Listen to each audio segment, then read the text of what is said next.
High friends, welcome to Lakshmi maths. இன்னைக்கு என்ன பார்க்க போறோம்னா, ஆர்ஆர்பி செக்ஷன் கண்ட்ரோலருக்கான நோட்டிஃபிகேஷன் வந்து ரிலீஸ் பண்ணியிருக்காங்க. அதை பற்றின கம்ப்ளீட் இன்ஃபர்மேஷன் தான் இந்த வீடியோவில் நாம பார்க்க போறோம். இந்த போஸ்ட்டுக்கு நீங்க அப்ளை பண்றதுக்கு ஏதாவது ஒரு டிகிரி படிச்சிருந்தாலே நீங்க வந்து அப்ளை பண்ணலாம். இதுக்கான நோட்டிபிகேஷன் எஸ்டர்டே தான் ஆர்ஆர்பி சைட்ல இருந்து ரிலீஸ் பண்ணாங்க. இதுக்கான ஷார்ட் நோட்டீஸ் ஃபர்ஸ்ட் எப்போ ரிலீஸ் பண்ணாங்க அப்படின்னா 23/8/2025 இதுக்கான ஷார்ட் நோட்டீஸ் வந்து ரிலீஸ் பண்ணாங்க. இதோட நோட்டிபிகேஷன் 14/9/2025 எஸ்டர்டே வந்து எல்லா ஆர்ஆர்பி வெப்சைட்லயுமே அனௌன்ஸ் பண்ணாங்க. இதுக்கான ஆன்லைன் அப்ளிகேஷன் எப்போ ஸ்டார்ட் ஆகுதுன்னா 15/9/2025 இன்னையில இருந்து நீங்க ஆன்லைன்ல அப்ளை பண்ணிக்கலாம். எப்போ அப்ளிகேஷன் க்ளோஸ் ஆகுது அப்படின்னா 14/10/2025 ஆன்லைன் அப்ளிகேஷன் வந்து க்ளோஸ் ஆகுது. கரெக்டா 1 மந்த் வந்து டைம் கொடுத்துருக்காங்க. இந்த 1 மந்த்துக்குள்ள எவ்வளவு சீக்கிரம் அப்ளை பண்ண முடியுமோ அவ்வளோ சீக்கிரம் வந்து அப்ளை பண்ணுங்க. ஏன்னா லாஸ்ட் மினிட்ல அப்ளை பண்ணும்போது சர்வர் வந்து டவுனா இருக்கும். ஃபீஸ் பே பண்றதுக்கான லாஸ்ட் டேட் வந்து 16/10/2025. கரெக்ஷன் விண்டோ எப்போ ஓப்பன் ஆகும் அப்படின்னு பாத்தீங்கன்னா 17/10/2025 இருந்து 26/10/2025 கரெக்ஷன் விண்டோ வந்து ஓப்பன் ஆகும். இந்த 10 டேஸ் அதாவது 9 டேஸ் வந்து டைம் கொடுத்துருக்காங்க. இந்த 9 டேஸுக்குள்ள பாத்தீங்கன்னா நீங்க அப்ளை பண்ணும்போது ஏதாவது ஒரு மிஸ்டேக்ஸ் பண்ணிருந்தீங்க அப்படின்னா அது எல்லாத்தையும் இதுல வந்து நீங்க கரெக்ட் பண்ணிக்கலாம். சப்போஸ் உங்களோட குவாலிஃபிகேஷனோ இல்ல ஓபிசி சர்டிபிகேட் பத்தின டீடைல்ஸ் ஏதாவது என்ட்ரு பண்றதுல மிஸ்டேக்ஸ் ஏதாவது பண்ணிருக்கீங்க அப்படின்னா அந்த மிஸ்டேக்ஸ் எல்லாத்தையுமே இந்த கரெக்ஷன் விண்டோல நீங்க வந்து என்ன பண்ணிக்கலாம், கரெக்ட் பண்ணிக்கலாம். அதுக்கப்புறம் ஸ்கிரைப் டீடைல்ஸ், பிடபிள்யூபிடி ஸ்டூடெண்ட்ஸ் இருப்பாங்க இல்லையா, ஸோ அந்த ஸ்டூடெண்ட்ஸ் வந்து எக்ஸாம் எழுத போகும்போது அவங்க கூட ஸ்கிரைபை வந்து கூட்டு போவாங்க. அந்த ஸ்கிரைபோட டீடைல்ஸை எப்ப என்ட்ரு பண்ணணும் அப்படின்னா 27/10/2025 இருந்து 31/10/2025 ஸ்கிரைபு எந்த ஸ்கிரைபு அந்த ஸ்கிரைபோட டீடைல்ஸ் எல்லாத்தையுமே இந்த டேட்டுக்குள்ள பிடபிள்யூபிடி ஸ்டூடெண்ட்ஸ் வந்து ஆர்ஆர்பி வெப்சைட்ல வந்து நீங்க என்ட்ரு பண்ணணும். ஓகேவா? ஸோ அடுத்து பாத்தீங்கன்னா உங்களுக்கு வேகன்சி பத்தின டீடைலான இன்ஃபர்மேஷன் கொடுத்துருக்காங்க. ஓகே, ஸோ இதுல வந்து இந்த எக்ஸாம் அப்ளை பண்றதுக்கு மினிமம் 20 வயசு மேக்சிமம் 33 வயசு வந்து இருக்கணும். ஓகேவா? ஸோ இது வந்து இது பே லெவல் பாத்தீங்கன்னா 6, இனிஷியல் பே வந்து 35,400. இந்த எக்ஸாம் அப்ளை பண்றதுக்கு மெடிக்கல் ஸ்டாண்டர்ட் என்ன இருக்கணும்னா A2 ஸ்டாண்டர்ட் வந்து இருக்கணும். ஓகே, ரயில்வே பொறுத்த வரைக்கும் அவங்க சொல்லியிருக்கக்கூடிய அந்த ஐ ஸ்டாண்டர்ட் இருக்கான்னு பாத்துக்கோங்க. இல்லைன்னா நாம ரிட்டன் எக்ஸாம் எல்லாமே நல்லா பண்ணிட்டு அடுத்தடுத்த ரவுண்டு சிபேட் எல்லாமே பண்ணிட்டு ஃபைனலா உள்ள போகும்போது மெடிக்கல்ல என்ன பண்ணிடுவாங்கன்னா ரிஜெக்ட் பண்ணிடுவாங்க. அதனால நீங்க வந்து ஐ ஸ்டாண்டர்ட் வந்து A2 ஸ்டாண்டர்ட் இருக்காங்கிறத பார்த்துட்டு அதுக்கப்புறம் அப்ளை பண்ணுங்க. ஏன்னா ஐ ஸ்டாண்டர்ட் இல்லாம நம்ம ரிட்டன் எக்ஸாம் என்னதான் கிளியர் பண்ணி உள்ள போனாலுமே அதுக்கான அந்த ஐ ஸ்டாண்டர்ட் இல்லை அப்படின்னா நம்மளை வந்து ரிஜெக்ட் பண்ணிடுவாங்க. ஸோ மெடிக்கல் ஸ்டாண்டர்ட் பாருங்க, A2 ஸ்டாண்டர்ட் வந்து இருக்கணும். ஏஜ் லிமிட் வந்து 20ல இருந்து 33 வயசு வரை சொல்லியிருக்காங்க. இது போக ஓபிசி, எஸ்சி, எஸ்டி, இடபிள்யூஎஸ்க்குலாம் ஏஜ் ரிலாக்ஸேஷன் வந்து இருக்கு. டோட்டல் வேகன்சி பாத்தீங்க அப்படின்னா 368 வேகன்சி வந்து சொல்லியிருக்காங்க. ஓகே, மினிமம் 20 வயசு மேக்சிமம் 33 வயசு இருக்கணும். யாருக்கு அப்படின்னு பாத்தீங்கன்னா ஜென்ரலுக்கு. ஓகே, ஸோ இது போக உங்களுக்கு ஏஜ் ரிலாக்ஸேஷனும் இருக்கும். எஜுகேஷன் குவாலிஃபிகேஷன் பாத்தீங்கன்னா நீங்க ஏதாவது ஒரு டிகிரி படிச்சிருந்தாலே இந்த எக்ஸாமுக்கு அப்ளை பண்ணலாம். ஸோ ஜென்ரலுக்கு 20ல இருந்து 33 வயசு வரைக்கும் ஏஜ் லிமிட் இருக்கணும்னு சொல்லிட்டேன். இது போக பார்த்தீங்கன்னா ஏஜ் ரிலாக்ஸேஷன் வந்து சொல்லியிருக்காங்க.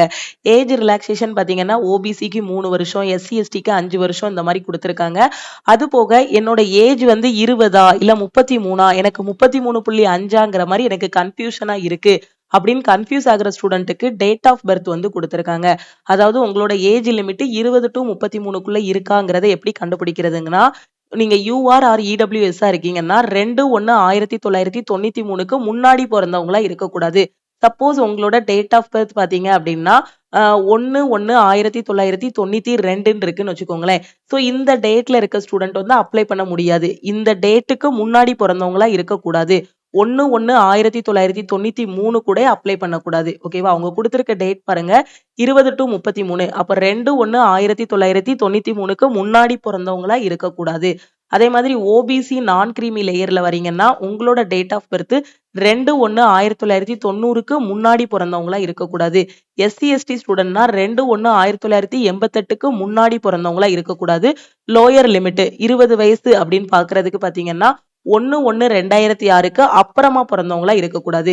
தெளிவா அவங்க டேட் வந்து கொடுத்துட்டாங்க. ஓபிசிக்கு மினிமம் வந்து எப்படி இருக்கணும், மேக்சிமம் டேட் ஆஃப் பர்த் வந்து எப்படி இருக்கணுங்கிறத சொல்லிட்டாங்க. ஓகே, உங்களோட மினிமம் ஏஜ் 20, மேக்சிமம் வந்து 33.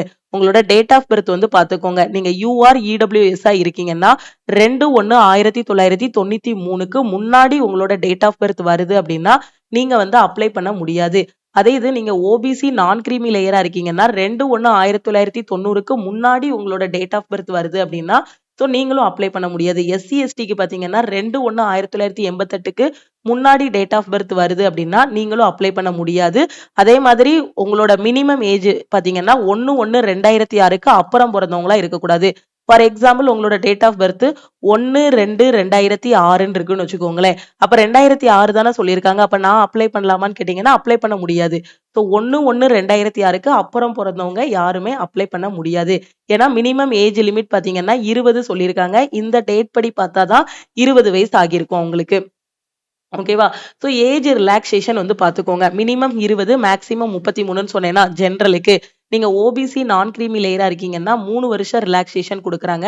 அப்ப நீங்க மினிமம் 20 மேக்ஸிமம் 36 வயசு வரைக்கும் எக்ஸாம் எழுதிக்கலாம்.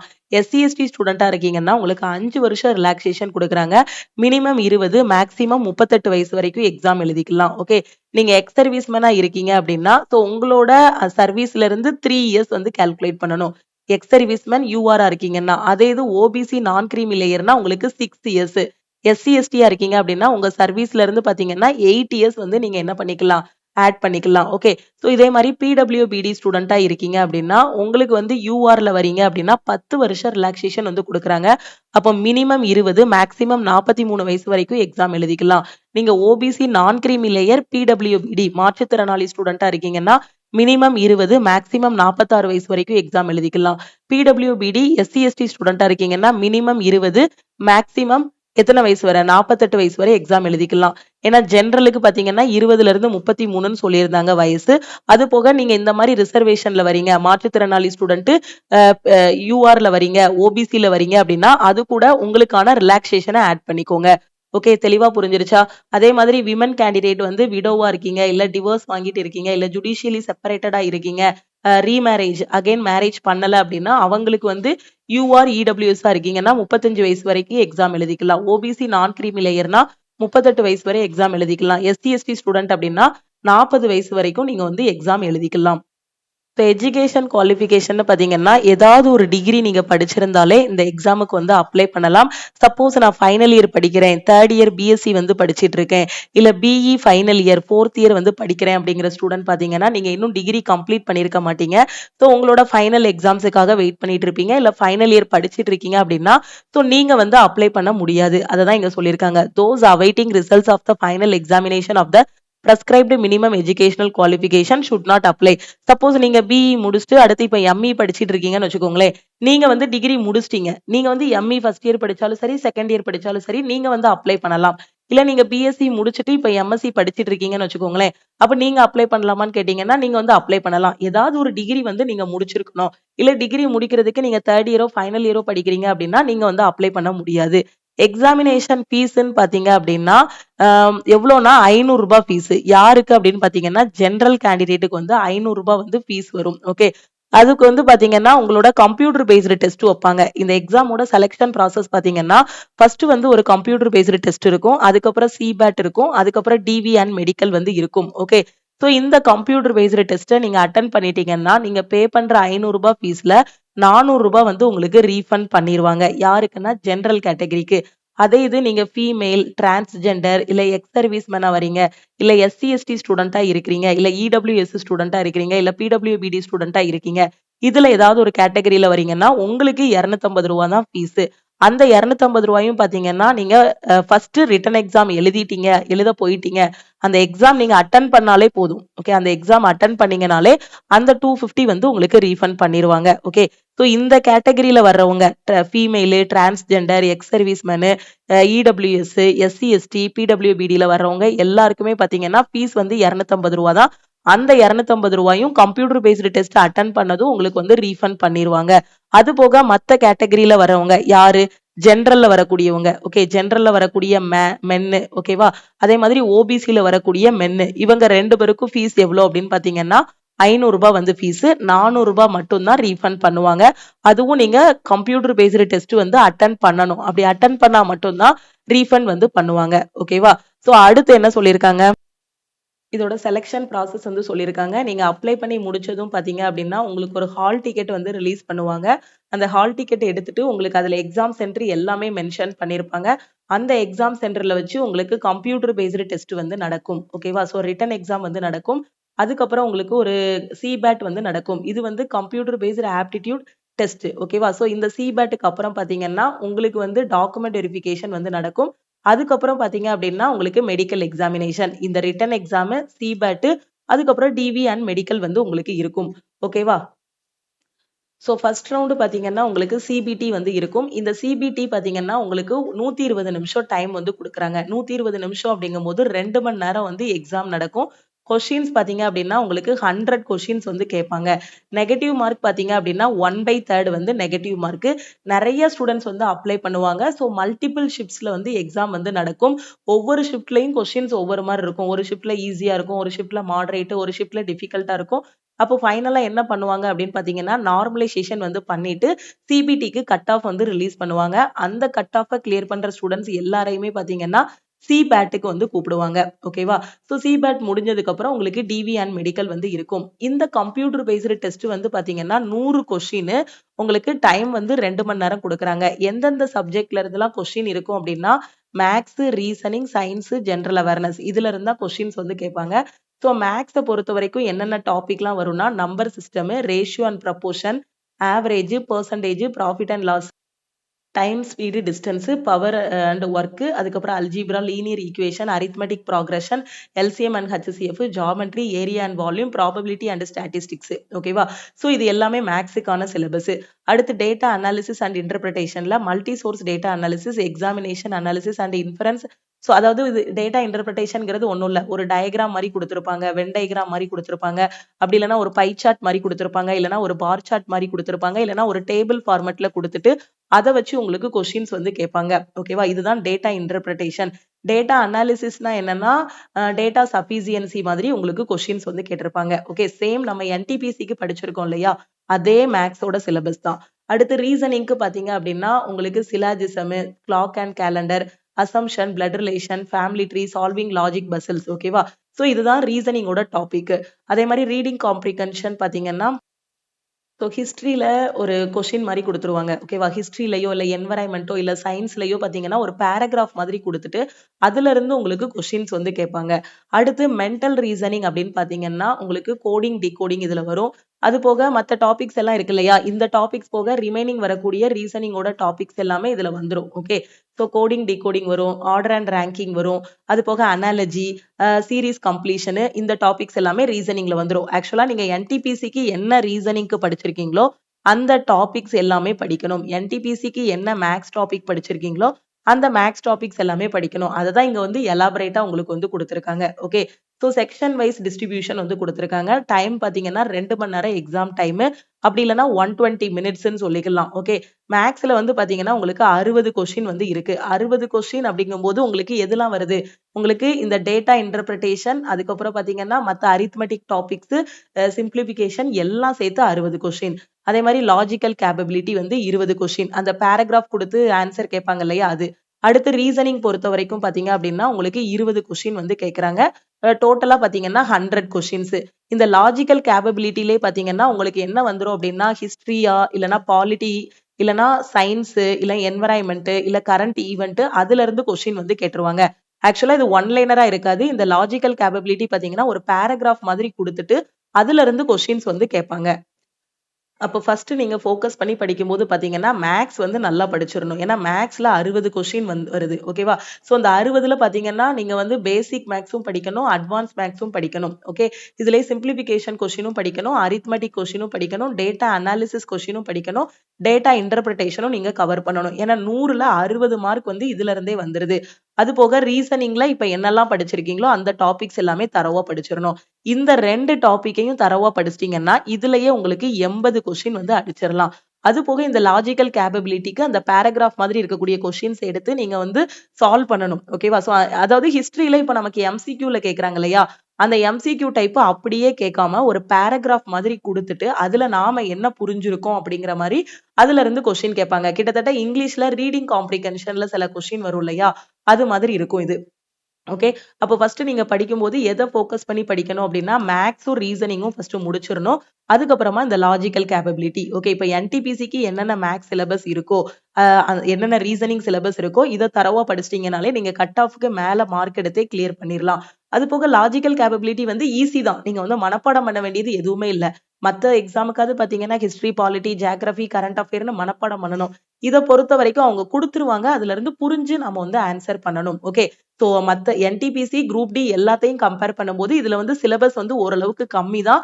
சோ ஆல்ரெடி நீங்க என்டிபிசி படிச்சிட்டு இருக்கீங்க, குரூப் டி படிச்சிட்டு இருக்கீங்க அப்படின்னா, படிச்சிட்டு இருக்கக்கூடிய எல்லா ஸ்டூடெண்ட்டுமே அப்ளை பண்ணுங்க. நீங்க படிக்கிற அதே கொஸ்டின்ஸ் தான் இங்க வரப்போகுது. ஓகே.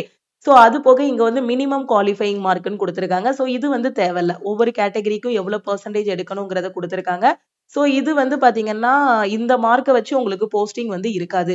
சோ இதுக்கு என்ன ரிலீஸ் பண்ணுவாங்கன்னா, கட் ஆஃப் வந்து ரிலீஸ் பண்ணுவாங்க. அந்த கட் ஆஃப்ப நீங்க கிளியர் பண்ணணும். இப்போ 100 மார்க்குக்கு எக்ஸாம்னா ஒரு 55 கட் ஆஃப் வைக்கிறாங்க. இல்ல 60 கட் ஆஃப்.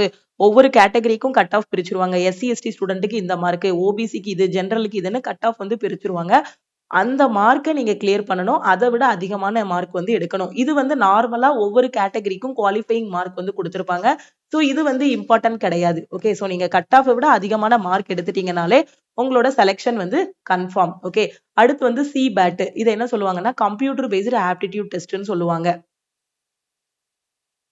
ஸோ சிபிடி முடிஞ்சதுக்கு அப்புறம் அந்த கட் ஆஃப கிளியர் பண்ண ஸ்டூடண்ட்ஸ் எல்லாருக்குமே சிபேட் வந்து நடக்கும். ஓகே. ஸோ இந்த சிபேட் பார்த்தீங்க அப்படின்னா, உங்களுக்கு நெகட்டிவ் மார்க் வந்து கிடையாது. இது இங்கிலீஷ் அண்ட் ஹிந்தியில மட்டும் தான் நீங்க வந்து எழுத முடியும். சிபேட் எக்ஸாம் பார்த்தீங்கன்னா, இங்கிலீஷ் அண்ட் ஹிந்தியில மட்டும் தான் நீங்க வந்து எழுத முடியும். இந்த சிபேட்ல நீங்க ஸ்கோர் பண்ணக்கூடிய மார்க்ல 30% வந்து ஃபைனல் செலக்ஷனுக்கு கால்குலேட் பண்ணுவாங்க. ஸோ நீங்க வாங்கியிருக்க மார்க்ல 30% வந்து இதுல இருந்து எடுத்துருவாங்க. அதுக்கப்புறம் சிபிடில நீங்க ஒரு மார்க் வாங்கியிருப்பீங்க இல்லையா? அத வந்து 70%க்கு மாத்திக்கிடுவாங்க. இப்போ நீங்க 100க்கு 55 எடுத்திருக்கீங்க அப்படின்னா, 100%க்கு 55 மார்க் எடுத்திருக்கீங்க சிபேட்ல அப்படின்னா, அத வந்து என்னவா மாத்துவாங்கன்னா 70%க்கு கன்வெர்ட் பண்ணிருவாங்க. அது போக இங்க சிபேட்ல ஒரு மார்க் வாங்கியிருப்பீங்க இல்லையா? அத வந்து 30%க்கு மாத்திட்டு ஓவராலா 100க்கு எவ்வளோ மார்க் அப்படின்னு உங்களுக்கு வந்து சிபேட் முடிஞ்சதுக்கு அப்புறம் அனௌன்ஸ் பண்ணுவாங்க. ஓகே. அததான் இங்க வந்து எக்ஸ்பிளைன் பண்ணிருக்காங்க. ஃபர்ஸ்ட் ரவுண்ட் வந்து சிபிடி அத கிளியர் பண்ணணும். அதுக்கப்புறம் சிபேட் முடியும். சிபேட்ல பாத்தீங்க அப்படின்னா, நீங்க வந்து என்ன பண்ணணும்? சிபேட்ல எடுக்கிற மார்க்ல 30% வந்து என்ன பண்ணுவாங்கன்னா, சிபிடி கூட ஆட் பண்ணி ஃபைனல் ரிசல்ட் வந்து ரிலீஸ் பண்ணுவாங்க. இந்த கட் ஆஃப் கிளியர் பண்ண ஸ்டூடண்ட்ஸ் எல்லாரையுமே பாத்தீங்கன்னா, டிவிக்கு கூப்பிடுவாங்க. ஓகே. சோ டிவில பாத்தீங்கன்னா, நாம வந்து சொல்லியிருக்கக்கூடிய டாக்குமெண்ட்ஸ் எல்லாம் கரெக்ட்டா இப்போ பிஇ படிச்சிருக்கோம்னு சொல்லியிருந்தோம் அப்படின்னா, பிஇ தான் படிச்சிருக்காங்களா? ஏஜ் லிமிட் கரெக்ட்டா இருக்கா? நம்ம சொன்ன குவாலிஃபிகேஷன்ஸ் எல்லாமே இவங்க கிட்ட இருக்கா? நம்ம அப்ளை பண்ணும்போது எல்லா டீடைல்ஸுமே கரெக்ட்டா குடுத்துருக்கோமா? அது எல்லாமே இந்த இடத்துல வந்து உங்களுக்கு செக் பண்ணுவாங்க. அதுக்கப்புறம் பாத்தீங்க அப்படின்னா, உங்களுக்கு மெடிக்கல் வந்து இருக்கும். ஓகே. சோ டிவி வந்து பாத்தீங்கன்னா, ஓரளவுக்கு ஈஸியா இருக்கும். மெடிக்கல் வந்து பாத்தீங்க அப்படின்னா, நீங்க ஐ ஸ்டாண்டர்ட் வந்து கரெக்ட்டா குடுத்துருக்கணும். சில பேருக்கு பாத்தீங்கன்னா, C1 ஸ்டாண்டர்ட் தான் இருக்கும். ஆனா A2 ஸ்டாண்டர்ட் இருக்குன்னு சொல்லி குடுத்துருவாங்க. ஓகே. A2 இருக்கும், A1 இருக்குன்னு சொல்லி குடுத்துருவாங்க. உங்களுக்கு A2 ஸ்டாண்டர்ட் இருக்குன்னா, அந்த ஐ ஸ்டாண்டர்ட் கரெக்ட்டா குடுத்துருக்கணும் நீங்க. ஓகே. அவங்க சொல்லியிருக்க ஐ ஸ்டாண்டர்ட் இருக்காங்கிறத மெடிக்கல் வந்து கொஞ்சம் ஸ்ட்ரிக்ட்டா வந்து செக் பண்ணுவாங்க. அதனால நீங்க அப்ளை பண்ணும்போதே உங்களோட ஐ ஸ்டாண்டர்ட் வந்து பாத்துக்கோங்க. ஓகே. சோ இப்போ உங்களோட ஐ ஸ்டாண்டர்ட் எல்லாமே கரெக்ட்டா இருக்கு அப்படின்னா, ஈஸியா வந்து நீங்க வந்து என்ன ஆகிரலாம்? செலக்ட் ஆகிரலாம். மெடிக்கல் வந்து யாருக்கு டஃப்பா இருக்கும் அப்படின்னு பார்த்தீங்கன்னா, ஏதாவது இந்த ஐ ஸ்டாண்டர்ட் மாத்தி குடுக்குறது, ஏதாவது ஒண்ணு அப்ளை பண்ணும்போது அவங்களுக்கு அந்த ஸ்டாண்டர்டே இருக்காது. அந்த மாரி மாத்தி யாராவது பண்ணியிருந்தாங்கன்னா, அவங்க தான் பெரும்பாலும் மெடிக்கல்ல வந்து என்ன பண்ணுவாங்கன்னா, அவங்கள தான் ரிஜெக்ட் பண்ணுவாங்க. நீங்க உங்களோட ஐ ஸ்டாண்டர்ட் பார்த்துட்டு, அதுக்கப்புறம் வந்து அப்ளை பண்ணுங்க. ஏன்னா ரயில்வே பொறுத்தவரைக்கும் அவங்க ஒவ்வொரு போஸ்ட்டுக்குமே ஐ ஸ்டாண்டர்ட் வந்து சொல்லியிருப்பாங்க. செக்ஷன் கண்ட்ரோலருக்கு A2 ஸ்டாண்டர்ட் வந்து சொல்லியிருக்காங்கன்னா, அது வந்து ரொம்ப கவனமா பார்க்கக்கூடிய ஒரு இது. ஓகே. அதே மாதிரி தான் பார்த்தீங்கன்னா, ALPக்குலாம் A1 ஸ்டாண்டர்ட் வந்து இருக்கணும். அந்த ஐ ஸ்டாண்டர்ட் இல்ல அப்படின்னா, நம்ம எவ்ளோ மார்க் எடுத்திருந்தாலும் சரி, சிபிடிலயா இருக்கட்டும், சிபேட்லயா இருக்கட்டும், எவ்ளோ மார்க் எடுத்திருந்தாலும் சரி, நம்மள வந்து ரிஜெக்ட் பண்ணிருவாங்க. ஃபர்ஸ்ட் அப்ளை பண்றதுக்கு முன்னாடி நீங்க உங்களோட ஐ ஸ்டாண்டர்ட் வந்து செக் பண்ணிக்கோங்க. அடுத்து உங்களோட குவாலிஃபிகேஷன் கரெக்ட்டா இருக்கான்னு பார்த்துக்கோங்க. உங்களோட ஏஜ் லிமிட் வந்து கரெக்ட்டா இருக்கான்னு பார்த்துக்கோங்க. ஏன்னா இப்போ வந்து நமக்கு ஹால் டிக்கெட் எல்லாமே வந்துரும். நம்ம அப்ளை பண்ணும்போது ஏதாவது ஒண்ண மாத்தி குடுத்து அப்ளை பண்ணாலும். ஆனா ஃபைனலா நமக்கு டிவி போகும்போது பார்த்தீங்கன்னா, ரொம்ப ஸ்ட்ரிக்ட்டா எல்லாமே செக் பண்ணி கரெக்ட்டா கண்டுபிடிச்சுருவாங்க. அதனால கரெக்ட்டா அப்ளை பண்ணுங்க. A2 ஸ்டாண்டர்ட் இருக்கு அப்படின்னா அப்ளை பண்ணுங்க. குவாலிஃபிகேஷன் டிகிரி முடிச்சிட்டீங்க அப்படின்னா அப்ளை பண்ணுங்க. ஃபைனல் இயர் படிச்சுட்டு இருப்பீங்க, டிகிரி முடிச்சிட்டேன்னு சொல்லி அப்ளை பண்ணக்கூடாது. ஏன்னா அவங்க டேட் வந்து கிளியரா மென்ஷன் பண்ணிருக்காங்க. அடுத்த வருஷம் தானே மேம் இதுக்கான இது வரும், அதுக்குள்ளே நான் தான் டிகிரி முடிச்சிருவேன்ல அப்படின்னு சொல்லக்கூடாது. அவங்க தெளிவா சொல்லியிருக்காங்க அந்த டேட்ல வந்து நீங்க டிகிரி முடிச்சிருக்கணும் அப்படின்னு. அது போக ஏஜ் லிமிட் கரெக்டா பாத்துக்கணும். அவங்க சொல்லியிருக்க டேட்ல இருந்து எனக்கு ஒரு நாள் தான் பின்னாடி வருது, ஒரு வாரம் தான் பின்னாடி வருது, முன்னாடி வருது அப்படின்னு சொல்லிட்டு அட்ஜஸ்ட் பண்ணி அப்ளை பண்ணக்கூடாது. என்னதான் நாம அப்ளை பண்ணாலும் எல்லா ரவுண்டும் போனாலும் கடைசி ரவுண்ட்ல வந்து கண்டுபிடிச்சிருவாங்க. அதனால எல்லாத்தையும் கரெக்டா பார்த்து அப்ளை பண்ணுங்க. நீங்க எந்த ஆர்ஆர்பினாலும் அப்ளை பண்ணிக்கலாம். ஆர்ஆர்பி சென்னைனாலும் அப்ளை பண்ணிக்கலாம், பெங்களூர்னாலும் அப்ளை பண்ணிக்கலாம். எந்த ஆர்ஆர்பினாலும் நீங்க வந்து சூஸ் பண்ணி அப்ளை பண்ணிக்கலாம். அது உங்களோட விஷ் தான். ஓகே. ஆர்ஆர்பி சென்னையில அப்ளை பண்றீங்கன்னா rrbchennai.government.in வெப்சைட்ல போய் அப்ளை பண்ணுங்க. பெங்களூர் அப்ளை பண்றீங்கன்னா rrbnc.government.in வெப்சைட்ல போய், ஓகே, rrbnc.government.in வெப்சைட்ல போய் நீங்க வந்து அப்ளை பண்ணுங்க. எந்த ஆர்ஆர்பி வெப்சைட்லனாலும் நீங்க வந்து அப்ளை பண்ணிக்கலாம். நான் எப்படி ஆன்லைன்ல அப்ளை பண்றது அப்படிங்கிறதுக்கு நாளைக்கு வீடியோல உங்களுக்கு நான் வந்து எக்ஸ்பிளைன் பண்றேன். ஓகேவா? சோ இந்த வீடியோ வந்து உங்களுக்கு ரொம்பவே யூஸ்ஃபுல்லா இருக்கும். சோ யூஸ்ஃபுல்லா இருக்கும்னு நினைச்சீங்கன்னா லைக் பண்ணுங்க. டவுட்ஸ் ஏதாவது இருக்கு அப்படின்னா கமெண்ட் பண்ணுங்க. உங்க ஃப்ரெண்ட்ஸும் காம்படிட்டிவ் எக்ஸாம் ப்ரிப்பேர் பண்றாங்க அப்படின்னா அவங்களுக்கும் இந்த எக்ஸாம் பத்தின நோட்டிபிகேஷன் பத்தின இன்ஃபர்மேஷனை ஷேர் பண்ணுங்க. ஸோ இந்த நோட்டிஃபிகேஷனோட பிடிஎஃப் பார்த்தீங்கன்னா நம்ம ஆர்ஆர்பி சென்னை வெப்சைட் போனாலும் நீங்கள் வந்து டவுன்லோட் பண்ணிக்கலாம். நம்ம டெலகிராம் சேனல் லக்ஷ்மி மேக்ஸோட டெலகிராம் சேனல் அண்ட் டெலிகிராம் குரூப்ல வந்து ஷேர் பண்ணியிருக்கோம். அந்த குரூப்ல இருந்தும் நீங்கள் வந்து இந்த நோட்டிஃபிகேஷனை டவுன்லோட் பண்ணிக்கலாம். சப்போஸ் உங்களுக்கு ஏதாவது ஒரு டவுட் இருக்கு, நீங்க எக்ஸ் சர்வீஸ்மேனா இருக்கீங்க, ஏதாவது ஒரு டவுட் வருதுனாலும் இந்த நோட்டிஃபிகேஷனை நீங்க டவுன்லோட் பண்ணி பார்த்தீங்கன்னாலே அதுல தெளிவா கொடுத்துருப்பாங்க. இல்ல பிடபிள்யூபிடி ஸ்டூடெண்டா இருக்கீங்க, ஏதாவது ஒரு டவுட் வருது, இல்ல என்ன டவுட் உங்களுக்கு வந்தாலுமே இந்த நோட்டிஃபிகேஷனை டவுன்லோட் பண்ணிட்டீங்க அப்படின்னா எந்தெந்த பேஜ்ல என்னென்ன இருக்கோ எல்லாத்தையுமே தெளிவா இங்க முன்னாடியே அட்டவணை போட்டு உங்களுக்கு கொடுத்திருப்பாங்க. ஓகே, ஒவ்வொரு பேஜ்லயும் என்னென்ன கொடுத்துருக்கோங்கிறத தெளிவா பேஜ் நம்பர் முதற்கொண்டு கொடுத்திருக்காங்க. சப்போஸ் எஜுகேஷன் குவாலிஃபிகேஷன்ல டவுட் இருந்தாலும் அதுக்கான பேஜ் நம்பர் பாருங்க 25ன்னு கொடுத்திருக்காங்க. சோ அதை கிளிக் பண்ணி நீங்க ஜஸ்ட் அந்த பிடிஎஃப்ல வந்து 25ன்னு கிளிக் பண்ணிட்டீங்க அப்படின்னா 25th பேஜுக்கு போயிடும். அந்த பேஜ்ல போயிட்டு எஜுகேஷன் குவாலிஃபிகேஷன் என்ன, எக்ஸாம் பேட்டர்ன் என்னங்கிறத பாத்துக்கலாம். ஸோ நோட்டிபிகேஷனை தரோவா பார்த்துட்டு அதுக்கப்புறமா நீங்க வந்து அப்ளை பண்ணுங்க. ஓகே. ஸோ இந்த எக்ஸாமுக்கு எனக்கு எங்க இருந்து படிக்கணும், எப்படி படிக்கணும்னு தெரியல அப்படிங்கிற ஸ்டூடெண்ட் நம்ம லக்ஷ்மி மேக்ஸ் ஆப்ல ஆல் இன் ஒன் கோர்ஸ் வந்து கொடுத்துருக்கோம். இந்த கோர்ஸ்ல ஜாயின் பண்ணிட்டு உங்களோட ப்ரிப்பரேஷன் வந்து ஸ்டார்ட் பண்ணலாம். இதுல உங்களுக்கு தேவையான எல்லா சப்ஜெக்ட்டுமே நம்ம கிளியர் பண்ணிருப்போம். மெயினான சப்ஜெக்ட் பாத்தீங்க அப்படின்னா மேக்ஸ், ரீசனிங். ஓகேவா? அந்த 2 சப்ஜெக்டும் தான் மெயினான சப்ஜெக்ட். இது ரெண்டுக்கும் தேவையான கிளாஸஸ் பேசிக் மேக்ஸும் உங்களுக்கு இருக்கும், அட்வான்ஸ் மேக்ஸும் இருக்கும், சிம்பிளிபிகேஷன் கொஸ்டின், அரித்மெட்டிக் கொஸ்டின். ரீசனிங்லயும் பாத்தீங்க அப்படின்னா வெர்பல் ரீசனிங், நான் வெர்பல் ரீசனிங்னு எல்லாமே டீடைலா உங்களுக்கு கொடுத்துருப்போம். இதை மட்டும் நீங்க தரோ பண்ணாலே போதுமானது. உங்களால இந்த எக்ஸாம் வந்து ஃபர்ஸ்ட் அட்டெம்ப்ட்ல கிளியர் பண்ண முடியும். தமிழ் அண்ட் இங்கிலீஷ்ல உங்களுக்கு கிளாஸஸ் வந்து கொடுத்துருப்போம். இந்த கோர்ஸ்ல எப்படி ஜாயின் பண்றது அப்படின்னா இதுதான் நம்ம டீமோட வாட்ஸ்அப் நம்பர். இந்த நம்பரை லக்ஷ்மி மேக்ஸ்ன்னு சேவ் பண்ணிட்டு இந்த நம்பருக்கு ஐ வாண்ட் ஆல் இன் ஒன்னு மெசேஜ் பண்ணுங்க. நீங்க மெசேஜ் பண்ணதும் டீம்ல இருந்து கான்டாக்ட் பண்ணிட்டு ஜிபே நம்பர் இல்ல அக்கௌண்ட் நம்பர் கொடுப்பாங்க. அதுக்கு 1999 பே பண்ணிட்டு பேமெண்டோட ஸ்கிரீன்ஷாட் சென்ட் பண்ணீங்கன்னா பேக்எண்ட்ல இருந்து அக்சஸ் கொடுத்துருவாங்க. ஓகே. ஸோ உங்களுக்கு என்னென்ன படிக்கணுமோ அதுக்கான மெட்டீரியல் கிளாஸஸ் எல்லாமே இதுலயே ப்ரொவைட் பண்ணிடுவோம். மற்ற என்டிபிசி குரூப் டி எக்ஸாம் படிக்கிறத விட இது வந்து ஈஸி தான். நீங்க மேக்ஸுக்கும் ரீசனிங்க்கும் நல்ல கவனம் கொடுத்தீங்க அப்படின்னா இந்த எக்ஸாம் வந்து ஈஸியா கிளியர் பண்ணிடலாம். ஓகே. இதுலயே உங்களுக்கு வீக்லி பிளான் எல்லாமே ப்ரொவைட் பண்ணிடுவோம். ஒவ்வொரு வாரமும் சாட்டர்டே இதுல வந்து உங்களுக்கு டெஸ்ட் இருக்கும். ஓகே. கரெக்டா வீக்லி பிளான் ஃபாலோ பண்ணிட்டு சாட்டர்டே நம்ம கொடுக்குற டெஸ்ட் அட்டன் பண்ணிட்டு வந்தீங்கனாலே இந்த எக்ஸாம் வந்து கிளியர் பண்ணிடலாம். ஸோ படிக்க ஆரம்பிங்க. என்டிபிசி குரூப் டி ஆல்ரெடி படிச்சுட்டு இருக்கீங்க அப்படின்னா எல்லாருமே இந்த எக்ஸாமுக்கு வந்து அப்ளை பண்ணுங்க. ஓகே. அதே மாதிரி இன்னைக்கு ஈவினிங் 4 o'clock பாத்தீங்க அப்படின்னா ஆர்ஆர்பி என்டிபிசி அண்டர் கிராஜுவேட் எக்ஸாமுக்கான ஆன்சர் கீ வந்து ரிலீஸ் பண்றாங்க. ஸோ மறக்காம எல்லாருமே உங்களோட ஆன்சர் கீ வந்து செக் பண்ணுங்க. 5 நாள் தான் டைம் கொடுத்துருக்காங்க. இந்த 5 நாளைக்குள்ள ஜஸ்ட் நீங்க லாகின் பண்ணிட்டு உங்களோட ஆன்சர் கீயை டவுன்லோட் பண்ணுங்க.